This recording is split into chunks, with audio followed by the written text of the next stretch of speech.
Nirahua Bhojpuri cinema जगत के जाने माने सितारे हैं। सिंगिंग से एक्टिंग में आने वाले निरहुआ भोजपुरी इंडस्ट्री में बेहद पॉपुलर हुए। उनकी पॉपुलैरिटी ही थी कि भाजपा ने उन पर दांव खेला। हम आपको बता दें कि निरहुआ आज सांसद भी बन गए हैं।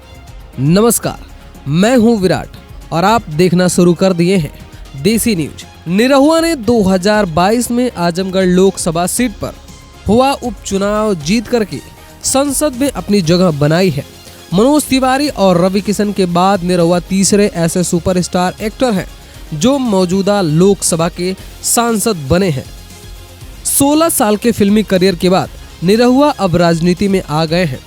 उनसे सवाल भी कई तरीके के पूछे जाते हैं, जैसे कि क्या वो जन सेवा के लिए फिल्मों से दूर हो जाएंगे।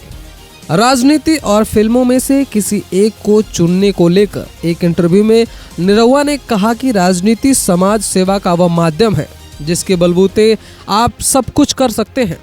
वहीं सिनेमा सामाजिक बुराइयों को उजागर करता है। दोनों में खास अंतर है। निरहुआ ने आगे कहा कि मैं नसीब वाला हूँ, मेरा दोनों से नाता है।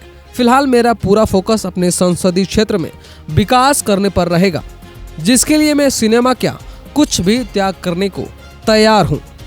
बतौर राजनेता अपनी आगे की रणनीति के बारे में बात करते हुए निरहुआ ने कहा कि जनता ने मुझे दूसरा मौका दिया है, उनके उम्मीदों पर खरा उतरने का प्रयास करूंगा। ऐसे ही तमाम खबरों से जुड़े रहने के लिए हमारे YouTube चैनल को सब्सक्राइब जरूर करें। धन्यवाद।